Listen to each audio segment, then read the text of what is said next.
Assalamualaikum warahmatullahi wabarakatuh. Perkenalkan, nama saya Intan Nazmi Fati, NPM 19751030. Di sini saya akan mempresentasikan tugas paper analisis usaha tani tomat kelompok Tani Karya Maju Desa Mandesan.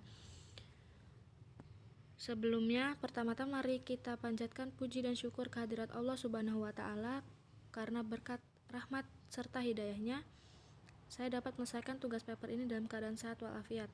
Sholawat serta salam senantiasa saya junjungkan kepada baginda Nabi Muhammad SAW yang syafaatnya kita nanti-nantikan di yaumil kiamah kelak. Amin, Allahumma amin. Di slide pertama ini ada latar belakang, tujuan, paper, dan kegunaan penulisan. Hal yang melatar belakangi saya mengambil judul paper analisis usaha tani tomat adalah karena di Indonesia sendiri tomat sangat digemari, entah itu dalam pembuatan, dalam campuran bumbu masakan atau olahan pabrik, dan juga dimakan langsung dalam memenuhi kebutuhan gizi manusia yang seimbang. Lalu tujuan paper sendiri adalah tujuan dari penulisan ini adalah untuk mengetahui biaya-biaya yang dikeluarkan dan diterima oleh kelompok Tani Karya Maju Desa Mandesan dalam usaha tani tomat. Kegunaan penulisan sendiri adalah sebagai salah satu syarat untuk memenuhi komponen penilaian mata kuliah Manajemen Agribisnis Program Studi D3 Agribisnis jurusan Ekonomi dan Bisnis Politeknik Negeri Lampung dan sebagai sumber informasi bagi para pembaca.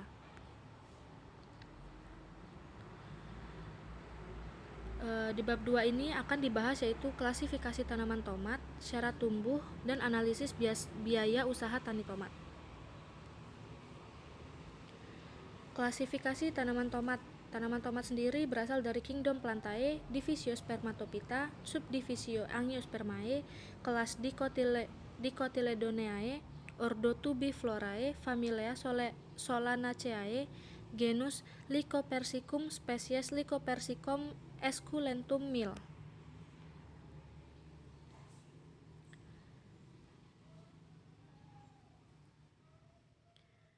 Lalu, bagaimana sih syarat tumbuhnya tanaman tomat? Syarat tumbuh tanaman tomat ada yang pertama adalah iklim. Tanaman tomat dapat tumbuh dengan baik di dataran tinggi lebih dari 700 meter dpi, dataran medium 200 meter sampai 700 meter dpi, dan dataran rendah kurang dari 200 meter dpi. Temperatur ideal dan pengaruh baik terhadap warna buah tomat adalah antara 24 derajat Celcius sampai 28 derajat Celcius yang umumnya warna merahnya nantinya akan merata. Lalu, tanah. Kadar keasaman pH antara lain 5 sampai 6. Tanah sedikit mengandung pasir dan banyak mengandung humus, serta pengairan yang teratur dan cukup mulai tanam sampai tanaman mulai panen. Di sini ada beberapa teknik budidaya tanaman tomat sendiri, yaitu dimulai dari persemaian benih tomat, pemupukan, penanaman, dan pemeliharaan.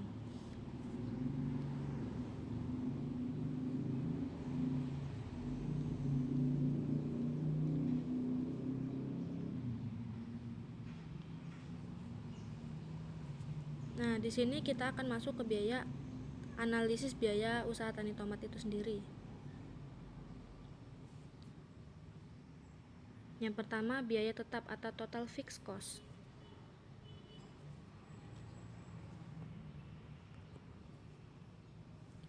Bisa dilihat di dalam tabel ini, para kelompok Tani Karya Maju Desa Mandesan menyewa tanah sebesar 1 hektar dengan jumlah yang dibayarkan adalah 15.640.000. Terus untuk membajaknya mereka menggunakan traktor dengan cara menyewa sehingga dibayar 664.700. Tali ikat itu sendiri digunakan sebagai untuk pemetakan dan sebagai tanda jarak tanam, dan juga untuk menyangga tanaman supaya tidak mudah rubuh atau sebagainya. Itu dibayarkan sebanyak 195.500. Dalam upaya pemeliharaan, para petani menggunakan tangki dan gembor. Tangki gembor ini sendiri dibeli dengan harga 1 juta serta biaya penyusutan alat dibayar 368.500, sehingga total biaya tetap ini mencapai 17.868.700.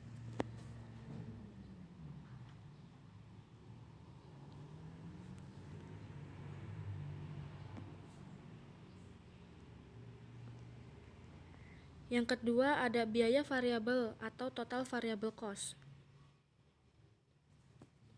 Bisa dilihat dalam tabel. Yang menjadi uraian total variable cost itu yang pertama benih.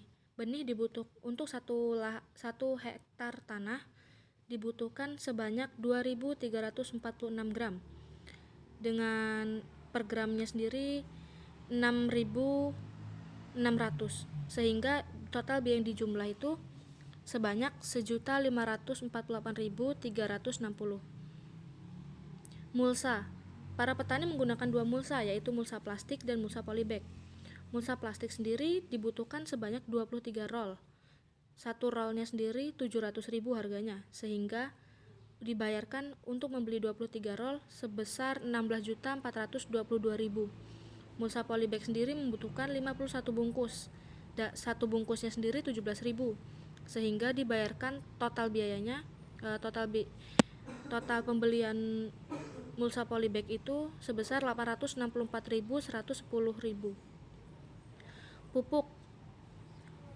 Pupuk terdiri dari beberapa pupuk yang dipakai, yaitu yang pertama Ponska. Para petani membutuhkan 430 kg. 1 kilogramnya sendiri 8.000, sehingga untuk keseluruhan pupuk Ponska sebesar 3.440.800. Pupuk TSP atau SP36 dibutuhkan 68 kg. 1 kilogramnya sendiri 2.500, sehingga dibayarkan 171.063 rupiah. Pupuk kandang sendiri dibutuhkan 5.865 kilo, yang per kilonya sendiri dibanderol harganya 170 rupiah, sehingga totalnya adalah 997.050 rupiah. Pupuk yang lain adalah NPK hitam atau dengan merek Mas Hitam sebesar 156 kg, harga per kilonya 9.000, sehingga totalnya 1.407.600 rupiah. Pupuk KNO3 dibutuhkan 82 kg, harga per kilonya 11.000, sehingga dibayarkan 903.210 rupiah.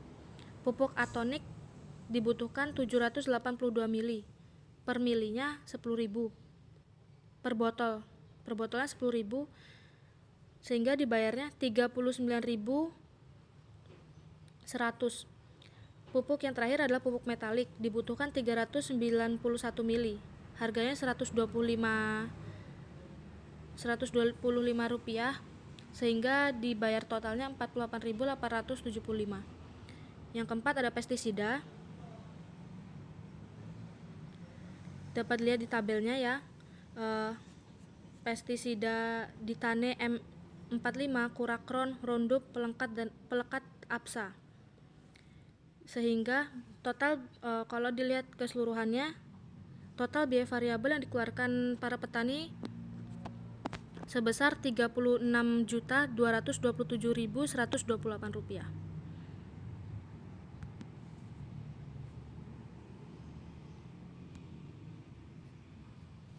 Kita masuk ke total biaya. Total biaya itu sendiri atau total cost itu hasil penjumlahan biaya tetap dan biaya variabel.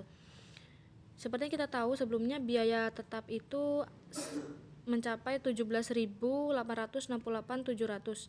Biaya variabelnya 36.227.128, sehingga totalnya 54.095.828. Selanjutnya masuk ke penerimaan usaha tani.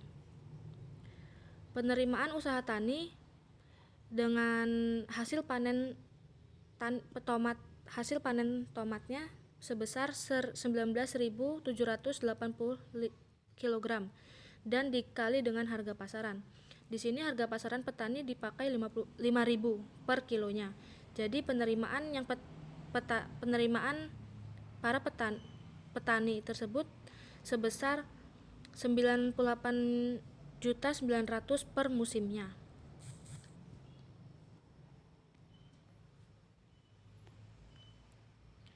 Kemudian kita masuk ke pendapatan. Berapa sih pendapatan yang diterima petani? Dapat dilihat biaya usaha tani yang total biaya tani tadi sebesar 54 juta, sedangkan penerimaannya 98.900.000. Maka pendapatannya adalah dengan cara mengurangkan dari total penerimaan dikurang dengan total cost tadi, sehingga menghasilkan 44.804.822 rupiah.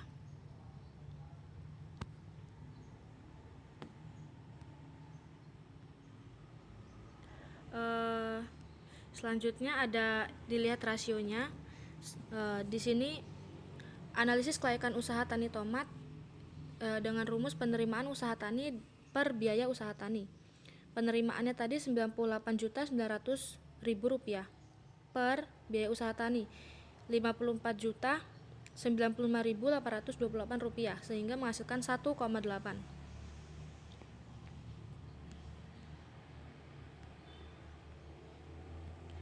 Kemudian kita masuk ke BEP atau break even point atau titik impas. BEP volume produksi.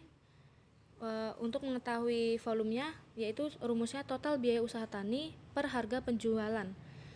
Total biayanya ada 54.095.828 dibagi 5.000 menghasilkan 10.809. Sedangkan untuk mencari break even point harga produksi, total biaya usaha tani per total produksi yaitu 54.095.828 rupiah per jumlah total produksinya tadi 19.789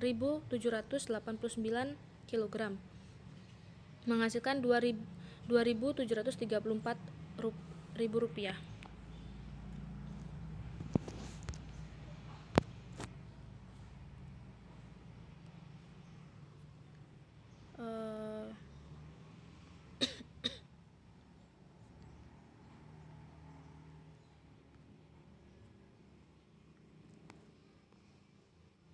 Jadi dari kesimpulan paper yang saya tulis ini adalah analisis usaha tani tomat di kelompok tani karya maju mengalokasikan sumber daya yang secara efektif dan efisien untuk pendapatan mereka memperoleh keuntungan pada waktu tertentu atau per musim sebesar 44.804.822 rupiah per musimnya, dan usaha tani tomat tersebut layak dikembangkan. Terima kasih. Sekian dari presentasi saya. Apabila ada salah kata atau ucapan yang kurang berkenan, saya mohon maaf. Saya akhiri, wabillahi taufik wal hidayah. Wassalamualaikum warahmatullahi wabarakatuh.